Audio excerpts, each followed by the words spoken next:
yet another edition of Reflections, a program where we build up Nigerians in the art of patriotism and nation building. We have another guest today, a great Nigerian, I must say, a detribalized Nigerian. My guest was born in 1950. He is an academic, an author, a writer, I must say. Above all, my guest is interested in strategic studies. My guest has been so many things to so many institutions, both here in Nigeria and abroad. My guest's area of interest is strategic studies, and he has taught that in so many institutions, both here and abroad, as I have already said. And my guest is a professor of political science. At present, he is the head of the Department Political Science of the University of Ibadan. My guest has interests in conflict prevention, management, and resolution. But since 2010, my guest has been researching into spiritual dimension of human and national security. As I've said, my guest is the professor of political science. It's therefore my pleasure to welcome on set on this week's edition of the program, Professor Osisioma Basil Chinedu Nwolise. He's popularly known as Professor OBC. It's therefore my pleasure to welcome you on this week's edition. Prof. Thank you, my brother. Thank you, Nigerians. Prof, I'm interested more in your areas of interest. Yeah. That's your research interest. Yes. As I've already hinted, your interest is in spiritual dimension of humans and national security. What is that? Well, security studies during the Cold War era was focused on the security of the state, maintained with arms, Ewson arms, and large-size military force. With the collapse of the Soviet Union, a superpower without war, and then the attack against the United States, 9/11, without weapons, the world began to have changed thinking about what security is all about, especially national security. And so the UN came up with the concept of human security, which means that security should now move away from just for concentrating on the state to looking at the individual, to looking at the family, looking at the group, before you talk of the state and the entire humanity. That is the vertical expansion of security studies. It also expanded horizontally to move away from just military security to economic, environmental, national and international, that's global security, and social security. And from 2010, I thought these were too narrow and Eurocentric, because an American or a Briton will not be thinking that somebody will just go into a nation's treasury and loot millions. So I expanded Barry Buzan's 5 new dimensions of national security to 15. In other words, I had to add 10 new ones. And among the 10 new ones are treasury security, then image of the nation, the image security, legal security, which is talking about the rule of law and the sacrosanctity of the Constitution. But the most important of the 10 I added is spiritual security. And from my faculty lecture, which was delivered from 2012, the research started effective from 2010, as you've said. But the first release of my findings was through my faculty lecture given in 2012. It was titled Spiritual Dimension of Human and National Security. Then my inaugural lecture delivered 2014 to the entire university community. Your men were there, NTA Badon, the BCOS aired it live, and a lot of media. The title was, "Is Physical Security Alone Enough for the Survival, Progress, and Happiness of Man?" It was a question. And from all the data gathered, it was obvious that physical security alone was not enough for any human being on earth or even a nation. And so the focus that I brought into security studies is that spiritual dimension. So we had to complete the physical side of human security, which the United Nations brought up. Physical security alone is not enough for one to finish his term in this world. We must look at the spiritual side of it. And that is about, the spiritual security is about developing one's spiritual self, bringing one and the nation on the path of righteousness to God. And then, of course, from what I call occasional SSI. SSI is strategic spiritual intelligence. Occasional SSI will also show whether there is a spiritual attack coming, just as the radar shows a nation when an attack is coming, either through nuclear missiles or whatever, from the military realm. Prof. So this is about the spiritual dimension. Yes, my interest Yes. is how you, a social scientist, Yes. will be talking about spirituality. Yes. Things we cannot see, things we cannot quantify. That's right. So how is it measurable? Yes. You see, I had to challenge science. In my inaugural lecture and my faculty lecture, I made it very clear that the fact that science cannot capture the spiritual essence in what we call juju or witchcraft does not mean that these things don't exist. That was my challenge. And I also advised that science should be humble enough to accept the fact that it has not developed to the level where it can understand, measure, and capture these things. But we had, in the social sciences, our concern is reality. Even though we say we are following scientific method, we also say we are after reality. Reality that face citizens, that face human beings. And so we have that reality with us, that people are faced every day, nations are faced every day with spiritual threats. I'll give you instances. When a woman that is supposed to carry pregnancy for 9 months carries the pregnancy for 12 years, that cannot be explained by science. That can only be explained from the spiritual realm. And the salvation for that woman will be from the spiritual realm, not from medical doctors. When I gave my faculty lecture in 2012, as I recorded in my inaugural lecture, a medical doctor challenged me outside. And he said he didn't believe all these things I was saying. They are not measurable, they are not quantifiable. How can we talk of that somebody can be ambushed in the spiritual realm? That how can a witch stay in Nigeria and know what her child is doing in America? And I said, these things are simple. If you want us to prove them, then budget, then we go. All right. So the doctor, I asked him, to be honest, there's no media man here, no policeman. I said, you are a medical doctor? He said, yes. I said, for how long have you practiced? He said, 23 years. I said, how many people have died on your surgical table in these 20-something years? He said, 3.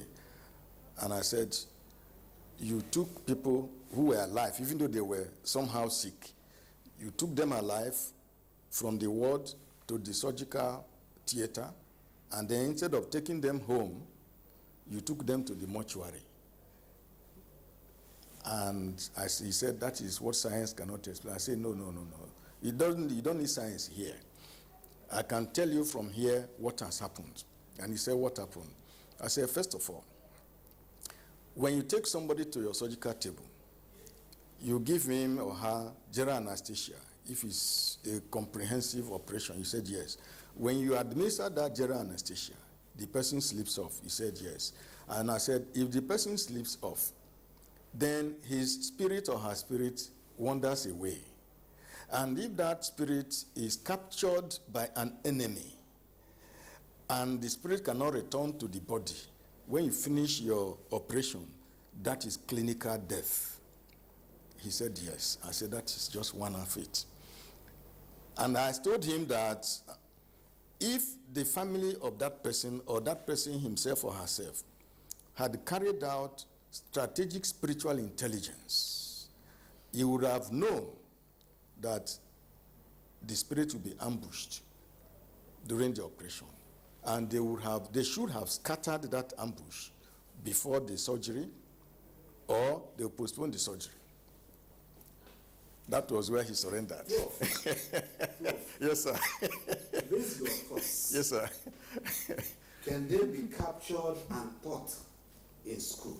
They or can, in a classroom condition? They can be captured. And in short, we're after my inaugural, the University of Ibadan, we are now encouraging PhD students, master's students, undergraduates doing research to move into the area of spiritual security.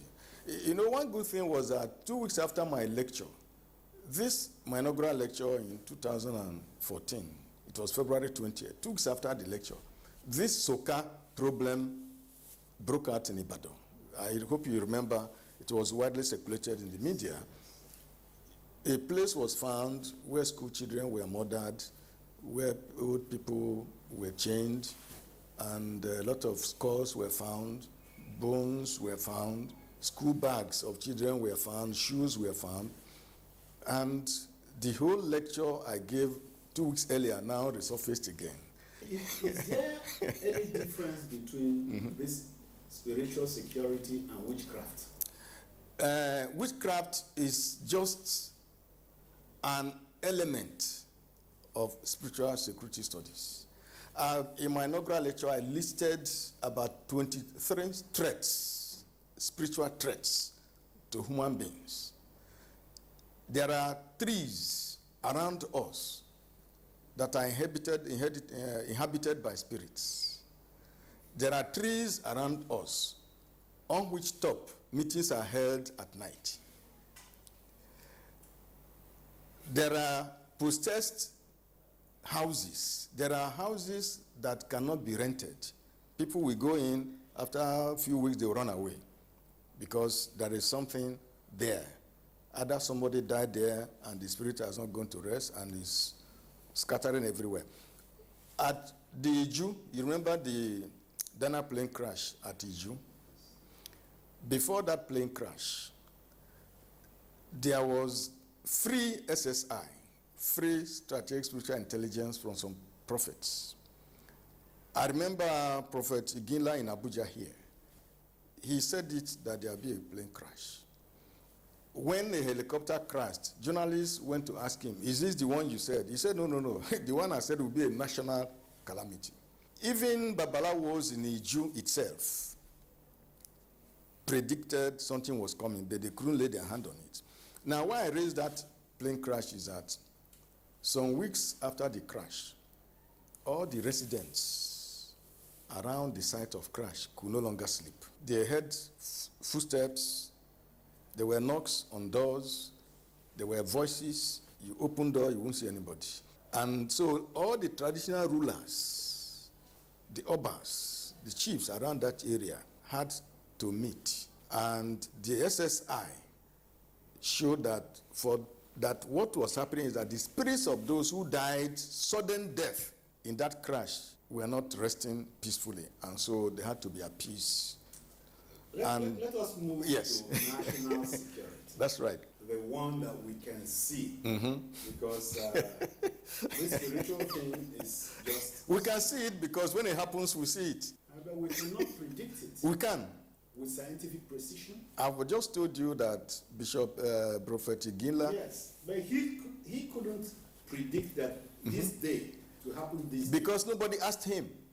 We don't care. When TB Joshua predicted plane crash, an Asian plane, nobody asked him anything. If he had been pressed, he could. I'm sure TB Joshua will give you date, and on that date, and that's the importance of SSI that I'm talking about. If somebody says, a reliable person, not just hungry people, if a reliable prophet tells you, I've heard the voice of God, something like this is going to happen, and you press him further, he can give you date, he can give you time, he can even give you the flight number of that plane. So on that date, it's either that plane, the fault is detected, or that plane is grounded. That is the way it works. Okay. Let me give you a typical example. September 2013, at the University of Ibadan, the acting vice chancellor got an email that Boko Haram was coming to bomb UI, that's the University of Ibadan, among 18 other universities in the south. There was panic in the university. Some students packed out. Some parents came for their children. It would take somebody 2 hours to enter the university because of searches by the security. They called the meeting of the University Security Committee. I was not a member, but somebody said they should call me. So I joined. After the meeting, I asked the acting vice chancellor, can I make some phone calls on this issue? He said, okay, go ahead. I called 3 people, prophets, pastors, imams, and I gave them one question, the same question. Do you see any explosion in UI between September 17 and 21? That's the date we were given. In 1 hour, I got the first reply, negative. 2 hours, the 2 other replies came in, all negative. So one of them said, till the end of 2013, you didn't see any explosion. He said, there will be a student's demonstration, and care must be taken to avoid bloodshed if that demonstration occurs. And that's how it happened. There was demonstration before the year ended. But because of the information already gotten, because I wrote the report, submitted to the acting VC. I said, when the VC returns, give him a copy. Now, if any of those 3 had said yes, there will be explosion, other questions were followed. What will be the nature of the attack? On what date exactly? At what time exactly? Is it going to be a suicide mission? Will it be a human person, or there be a carload of bombs? Now, when you get the medium of delivery, you get the time of delivery. At that time, you send everybody away from the gate. And then you watch out for the information you are given. If it's suicide, what dress will the person wear? If it's going to be car bomb, what will be the registration number of the car? And what is the color of the car? So, all these things are possible? Of course, they are possible. Very possible. So we are looking at what is happening nationally. Yes. In line with what you have just said. That's right. Can we predict terrorism? We can. We can prevent terrorism from the prediction. I believe in prevention because it's very cheap and it saves time, saves life, saves property. We can predict terrorism if it will come. We can know when it will come. We can know why, and then we prevent it. If it starts, we can predict the direction, and we can also know how to stop it. You see, I've been saying all this for the past 3-4 years, but nobody has been interested. But I can tell you, as we sit here, my brother, we can predict these things. And we have the capacity, we have the technology in this country. Technology is not just products. Yeah, Prof, did you have any training, formal training in your area? No. So how did you come about? I was reading and I was investigating, I was researching, I was asking questions from my seniors. I've met people, prophets, traditionalists, and in the course of my study in 2010, I met a man in Imo State who showed me a picture he took with white people who came to him asking him, how far can we go towards the sun? In other words, even Europeans who brought us science and technology, they come here, use our people, gather information, and we who have these people were here doubting in our society. Prof, you are a professor of political science. That's right. Let us come down to the mundane issues of both sides. Yes. Let's talk about leadership. Yes. People have said that the problem with Nigerian nation is the dearth of Leadership. How do you see that? I agree. But with the present government, I think that problem has been overcome. But let us come to the question. Governance has 5 dimensions. The first is leadership dimension. That leadership has to do with direction to go, the correct direction, and leading by example. Then we have administration, which simply means caring for the people. That's the meaning of administration, taking care of the people. So when we're talking of creating jobs, housing, transport, communication, all these come into administrative aspect of governance. Then we have national development and national greatness, which means governance must advance national development and national greatness. Then we have national integration or nation building. All these are parts of governance. Nation building is about making all the different diverse people, different languages, different religions, different regions, look towards the central government as the authority, loving the nation, protecting the nation, and making sure that their nation rises to the top of other nations. It is the job of governance, it is the job of leadership to promote national integration, nation building. Nation building is different from national development. National development is about money, it's about investment, it's about skyscrapers, infrastructure. Nation building is a psychological matter. You have to carry everybody along. Leadership has to be humble so that people can bring in their best to support the leadership. The 5th aspect of governance is what I call strategic interaction. Strategic interaction is about our relationship with other nations, especially our neighbors. You must be in good terms with your neighbors. Otherwise, if enemies are coming to attack you through them, they can't defend you. They won't even tell you anything. Now you can see what happened to us with Boko Haram.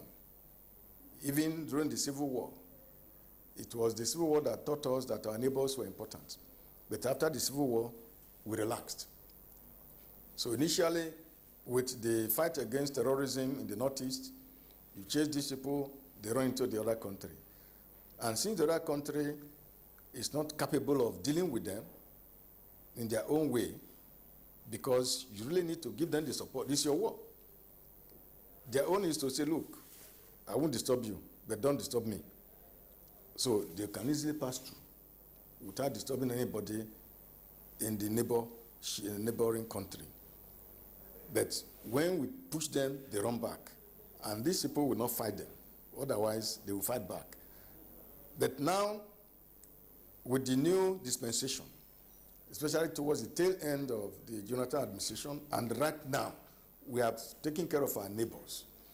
Because once President Buhari came into office, his first duty was security. He went to all our neighbors and said, please, we need you in this battle. Because when a goat finishes the yam in the owner's barn, it will go to the barn of the neighbors. So with that African wisdom, our neighbors decided to work with us. And that is why the battle became smooth. In this scenario, where is followership? You see, my brother,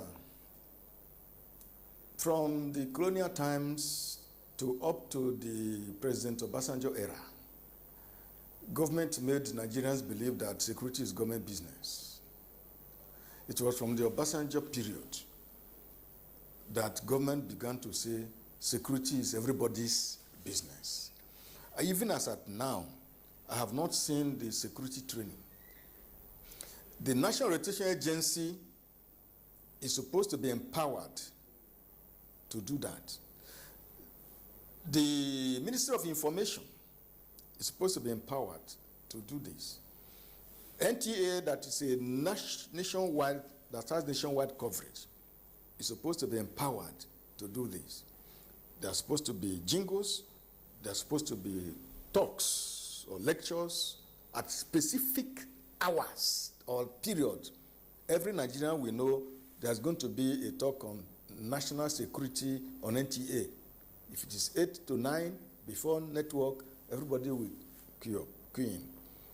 And then we tell them what security means.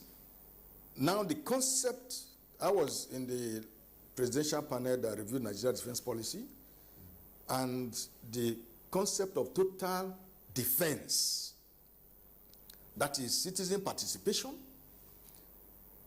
mobilizing the citizenry to participate in defending the nation.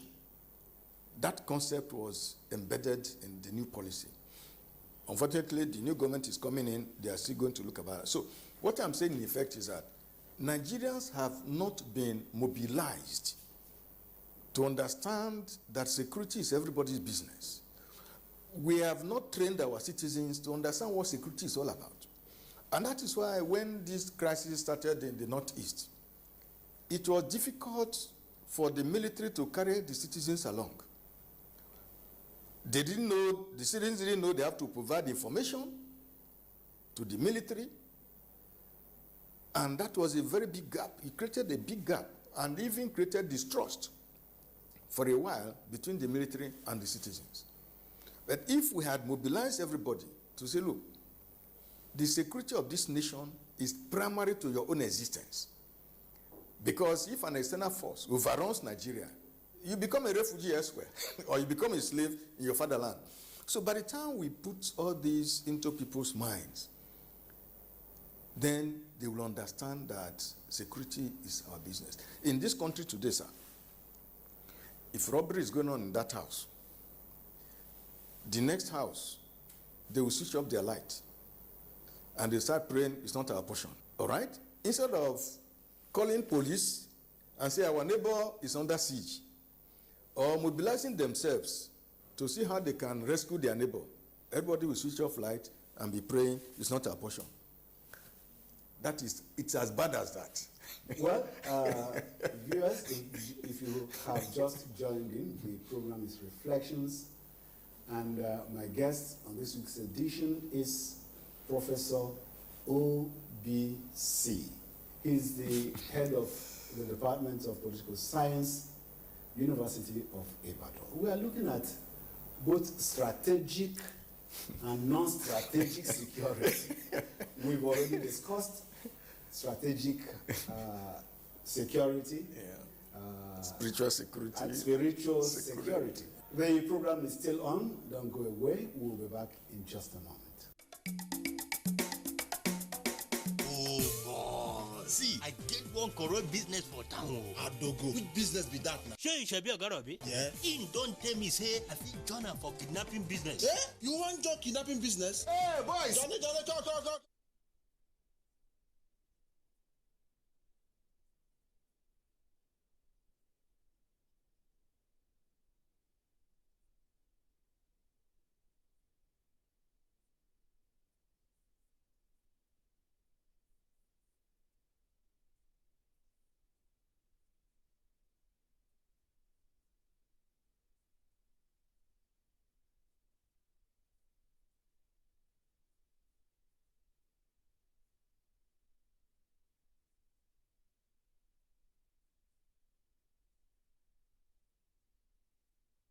Anywhere, must to report to security people. Nobody go sabi your name. This government say make we do better thing. Because why? Change it don't come. Now Federal Ministry of Information bring una this message. Well, welcome back. The program is still Reflections, and my guest is still in the house, and we are trying to unravel the intricacies of security issues, both nationally and in our individual environment. Even internationally. And even internationally. They are linked. Yes. Prof, I know that the government of Namibia invited you at a point to come and talk to their military people. That's right. Okay, and you equally lecture at our own defense college. That's right. Right. So security is the name of the It's the game. business. It's the business. Yes. So let us look at how it all began, because I know that for a political science to veer into security matters, even though it's linked, but it's still removed to some extent. Yes. Yes. Earlier I had introduced you as a detribalized Nigerian. That's right. Do you have anything to share with us on that? Yes. Well, I mentioned General Gowan's National Youth Service. Yes. We started in the early 70s, Yes. 73. 73. Yes. When it started in 1973, I was then teaching in Akanibiam Girls High School, Afipo. I had just finished my HSC at Mirinok College, Abuja. And then I went into university, and that's 74, finished 77. And then I was posted for my youth service to Oyo State. When the posting came out, and we were looking at the postings on the notice board, I saw my name in Oyo State. Somebody said, please, when you get there, make sure you're not posted to Ogbomoso. So I asked him, what happened at Ogbomoso? He said, there was problem there sometime, something like that. I said, well, are you sure of what you are saying? Anyway, until I get there, keep your fears to yourself. I've been posted here, and I will go there. It was, I won't say unfortunate, but I would say that if they can still get my NYSC form, which I filled in 1977, I requested to be posted to the northern part of the country, because I did all my schooling in the east, and I also schooled in the west to some extent because my uncle was in Irua. Irua is in the present Edo State. I did my primary school in St. Paul's Catholic School, Irua. I was to do my secondary school in Annunciation College, Irua. Annunciation College is at the junction between the road going to Auchi, the other going to Uromi, another one going to Epoma. So I had schooled in the west, I had schooled in the east, and I wanted to school in the north. So I requested the NYSC form to be posted to the north. But they sent me to the west. So I went to the west. We did our orientation and at Olivet Heights, Oyo. And after that, the posting came out. And I saw my name, OCB Nwolise, Methodist Grammar School, Ogbomoso. I said, this is Ogbomoso, that somebody said I should not go. But I had no choice. I carried my box. We reached Methodist Grammar School. Fortunately for us, unlike these days, in those days, coppers used to tour the state. And so before the postings came out, we had toured around the then Oyo State. Oyo State, Ogun State was part of Oyo at that time. So we went to Abeokuta, we climbed the Olumo Rock. We were 10 that were able to climb Olumo Rock. 9 of us and 1 girl. Went to Elisha, went around, went to Ogbomoso. So I really, that particular Ogbomoso, when I got there, I asked questions I looked at the place, and I saw some of our people who were there, the traders, and I said, how is this place? They said, no problem, we have been here for 10, 15 years. All right? So we went to the Shawon. I have this picture we took with the Shawon at that time. Then we did the state tours. So when I saw my name in Ogbomoso, I didn't have any fears. Carried my bus, went there, and after my 1 year service, during the period, because the relationship developed within the 1 year, especially with my landlords and those around us, when I went for my master's at Ibadan, because I wanted to do my master's before leaving the state, either going up north or going back to the east. But I said, let me top my degree so that I can be going home with something. So I went to the University of Ibadan for my master's degree. My landlord said, leave your load here. Yes, he said I should leave my load here. I said, I'm going to be a student. I will not have money to be paying. You say it doesn't matter. I should just leave my load there. You see, what happened was that for the period I was with them, I was teaching some of them free of charge in my house.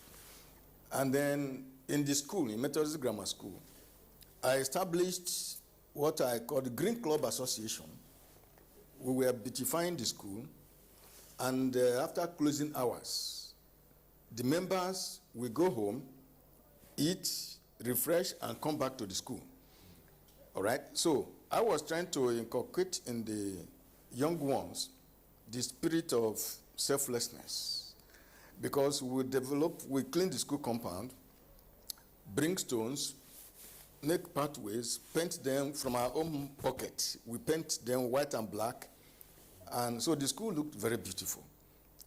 And some of them I was also teaching them. So they go home, come back. We take 3 subjects: English, government. Some other days we teach mathematics. Another day we take other subjects.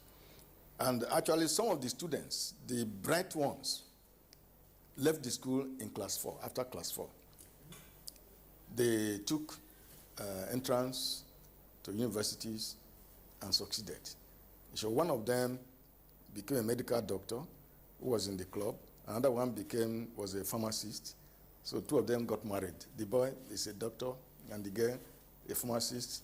They got married. So that's part of my happiness. All right. So when I went to Ibadan, my room remained there. I finished my master's, came back to the same school. Yes, and stayed in the same house. And that was when I started paying the landlord for the 1 year I was away, because I was now working. After a while, I got a telegram from my head of department. In those days, there were no phones. I got a telegram from Professor Peter Eke, who was then the HOD Political Science. They said I should come back to the university. I took the telegram down, and they said they want me to start my PhD because I had the best results in the master's class. And I said, sir, I've been begging money all my life. I want a job, and I want to marry and settle down. So they started laughing at me, and while they were discussing it among themselves, somebody said, HOD, if you give, the man has told you his priority. If you give him job, tell him, then he will take his decision. So they said, okay, we'll help you get job, but you have to start first. I said, sir, what of between now and when the job comes? It's okay, we recommend you for university scholarship. So I went back, packed my things, came back to the department, started my PhD. Still retaining the rooms at Ogbomoso. When I finished, while I was doing my PhD, I was given the job as an assistant lecturer in the Department of Political Science, University of Ibadan. So I started as a staff there. The room remained. And from there, I finished my PhD 1987 and started climbing the ladder. So from 1977 till the present day that we're sitting here, The room is still there. You didn't tell us. Did you end up marrying from that? Unfortunately, the day we visited Ishon, before the posting to Gumosho, he told us anybody who wants to marry should let him know. If you want to marry from the southwest, we should let him know. But before I came, I had gotten somebody. So you didn't marry? So that's the only thing there. I didn't marry because somebody was already with me, and it would have been a big disgrace to drop her. Yes. Yes. Listening to your narration, Ray, Yes, sir. you mentioned the fact that you were preoccupied with beautifying the school you taught in. Yes. To me, it showed some zeal. Do you think our teachers, our present-day teachers, Yeah. do you think many of them still have such zeal? Yes, my brother. The zeal is there, but the situation in the schools is very bad. I'm a teacher. University lecturer is a teacher. I taught in the secondary schools before I went to the university. You see, the zeal has to be encouraged. Teachers are in a terrible situation. If somebody I was able to do that. One, I was a copper. I didn't have any obligations. My parents were not demanding anything from me. I was just to take care of myself. If a teacher is married with children and he's paid peanuts, he cannot afford to spend all those hours I was spending in the school. I'm not saying there are no people who can do it. I'm simply saying that the nation owes obligations. When I talked about nation building is a psychological matter. Teachers in European nations are respected highly.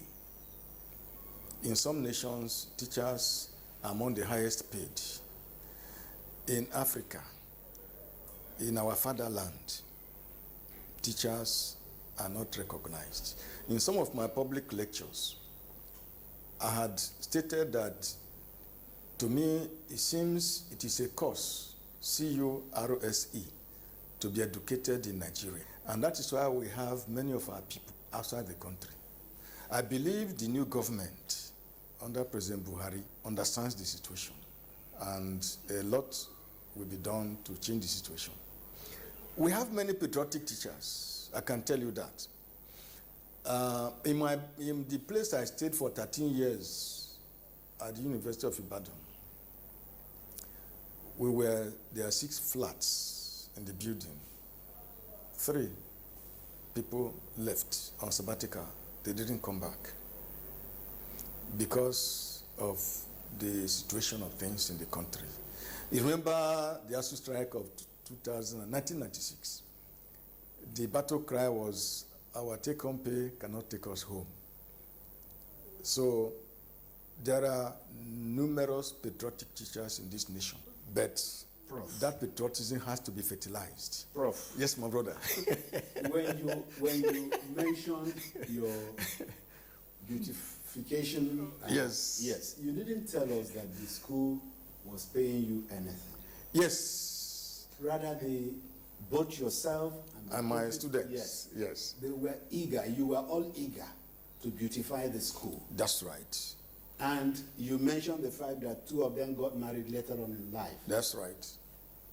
Don't you think that the pleasure, the satisfaction of that beautification was an overriding factor Yes. in whatever relationship that built up after their schooling? Yes, I had my values. You know, in some of my write-ups, I've made it clear that the difference in the performance of leaders depend on the values they bring to their leadership positions. Okay. Leadership values matter. My values at that time would be different from some of other people. We're talking of bringing up the young ones. You can see them. They are very innocent minds. Bringing them up in the realm of selflessness. I myself, as a youth corper, I didn't have much responsibilities rather than feeding myself. Do your teaching, come back to school, go home. That was all I have. Right? So the value at that time, the nation, because I was not just doing that alone. I was also coordinating 2 other corpers to write the language handbook that was used later for several other years by the NYC Directorate in corpus orientation. I designed the book, I originated it. The book was in English, in Yoruba, Igbo, and Hausa. So when you say good morning, you see Yoruba, Ekaro. You will see Hausa, Inakwana. You will see Igbo, Iputagora. So it was easy for somebody to use that handbook. It was bulky to learn 3 languages at a stretch, 3 Nigerian languages. A year after,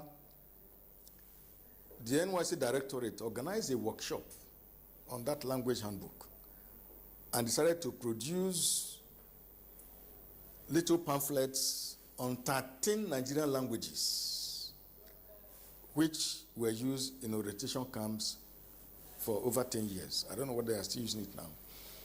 So that's what I was doing. I had my values at that time. I had my direction. I just said this 1 year, and devoting it to serve my nation, to look at how this country can be integrated. And the language is the most important vehicle. Because if somebody steps into a vehicle and he's not hearing what they are saying, it's a problem. He becomes suspicious. But if he can understand, it's smooth ride. You go into the market, you can easily communicate with the market women. So I was doing that school thing, beautifying the school, teaching the children, and writing that language handbook. The other authors were Mr. Danladi Diko and Mrs. J.D. Ojo. Danladi Diko is Hausa man, J.D. Ojo is Yoruba. So we got that together, and it was our own contribution for the development of National Youth Service.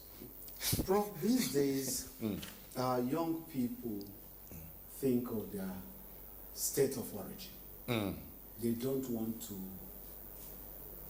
mingle with people from other areas. Yeah. Is it worrisome? It's very worrisome. It's very worrisome, but we also have to look at the adults. The politicians, what were they teaching the adults? I mean, the children, the young ones. When you say this one is from here, he cannot contest election here. What are we teaching the young ones? If an Obama can go and fulfill the dream of Martin Luther King in America, somebody with African blood in Kenya is America's president today. 2 terms. He's on his 2nd term. And in Nigeria, a Yoruba man cannot contest election in the east. An Igbo man cannot contest election in the north. A Hausa man cannot contest election in the south. What are we teaching our young ones? The constitution is not helping matters. We are defining some citizens as settlers and others as indigenes. So you see that there are constitutional problems. There are problems, bad examples from politicians, bad examples from the adults. So we need to change all this. That's why I was talking of nation building. Our politicians have to understand what nation building is all about. Nation, all those young boys, they were not seeing me as an Igbo man. I didn't see them as Yorubas or Hausas.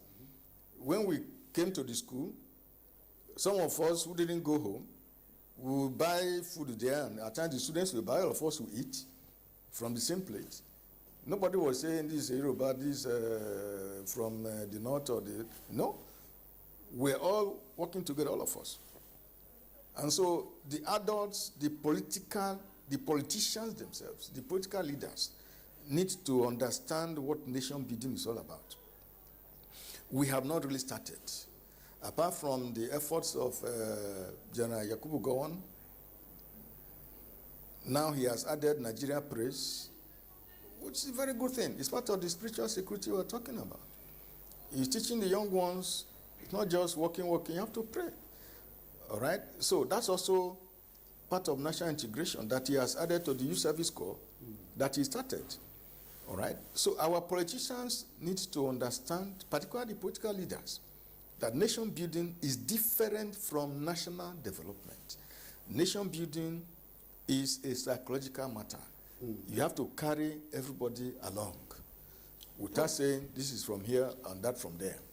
Prof, I have this pamphlet here. Yes, my brother. Written by you. Yes. Combating Corruption in President Buhari's Era of Change. Yes, sir. You say it is an input to strategy. Yes. What is this pamphlet all about? Yeah, it's all about, well, the origin is, I was invited by the Akintola, Chief Esel Akintola family in July this year to present the 150th posthumous birthday anniversary of Chief Esel Akintola. Okay. Chief Esel Akintola. I was to talk about Nigeria yesterday, today, and tomorrow.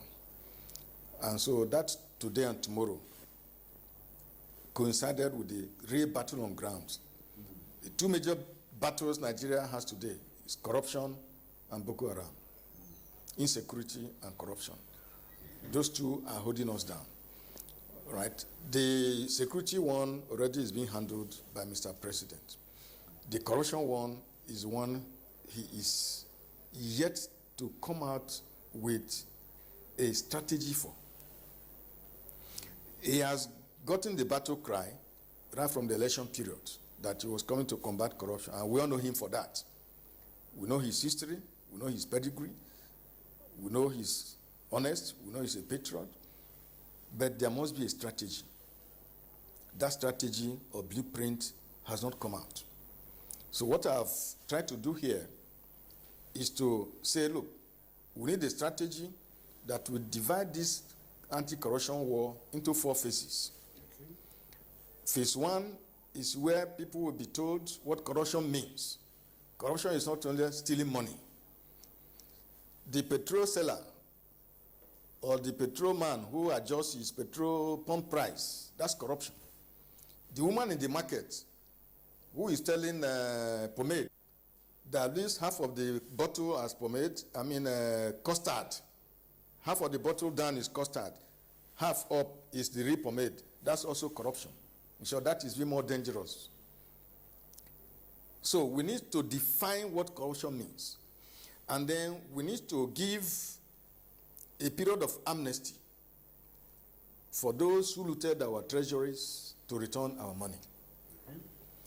After that amnesty period, we can then start enforcement.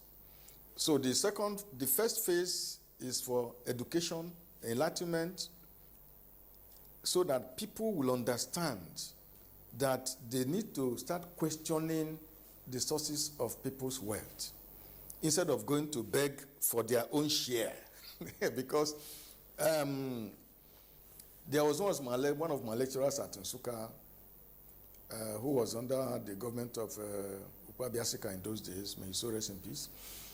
And he was teaching us political philosophy.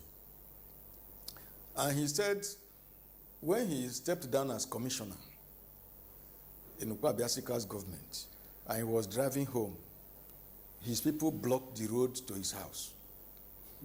They told him to go back to Enugu, because for the period he was in government, he never brought anything home. So they were expecting him to steal and bring home. Because some people have still that mentality that government money is nobody's money. But that is the colonial period. Government money is our money, and nobody should go and loot it. So what I'm saying is that people have to be educated, not to over-demand or over-expect things from anybody. I once asked an honorable member of State House of Assembly in Oyo State, I was invited to give lecture to them, to the House. And then a question was asked from the floor, from the honorable members. Why don't you establish constituency offices that you claim the allowance? And they said, if you establish a constituency office, if you get 10 requests there, none of them will be on money. It's either somebody's child is sick, or somebody has not paid the child's school fee, or something must happen. It's money. Where do you get the money if you are dependent on your salary? You cannot satisfy all those people. So we need to start education again. Public enlightenment, public education. Don't over-demand from those who are in politics, those who are in government, because if they are dependent on their salary, they can't meet those demands. So we need that phase one. Phase two will be launching the program, the war against corruption itself. And that launching will involve those, like the ministers who have just been sworn in, those who want to declare their assets publicly can do so on the day of the launching of the anti-corruption war. As far as I'm concerned, the launching has not taken place. Okay. All right. Well, so the phase three is the enforcement. okay. And the enforcement will be, there must be red lines. So that everybody will know, if you cross this red line, you go in for it. And nobody will pity. And the phase four will be when every Nigerian has seen that corruption really kills us. Corruption kills us. So we now leave it anti-corruption as a way of life. That's the four phases I've described there. That's why I call it input to strategy. Well, we thank you very much, Prof, for coming on set to discuss these burning issues. Yes, thank you, sir. Especially the issue of spiritual Security. Prof, we thank you. Thank you, sir. Viewer, there you have heard him, and there is hope for Nigeria, isn't A lot of hope, particularly under this government. Nigerians have a lot, high hopes, very high hopes, and that's why every hand must be on deck to make sure that this government succeeds. It's on that note that, and to thank my guest on this edition of the program. Remember, Reflections will still come your way same time next week. From me, Walter Mnaji, on behalf of my guest and my colleagues here in the studio, I want to thank you and to ask Professor OCB Nwolise Yes, to continue fighting the war, both against corruption and strategic security. yes. Thank you very much. Thank you, my brother. Thank you. God bless Thank you plenty.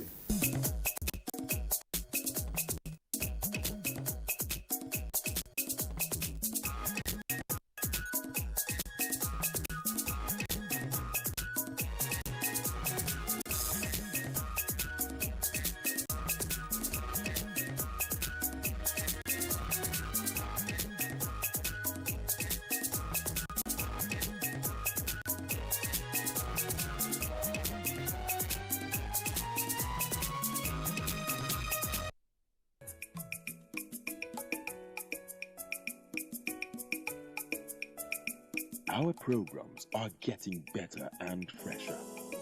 And it's because we are thinking about you.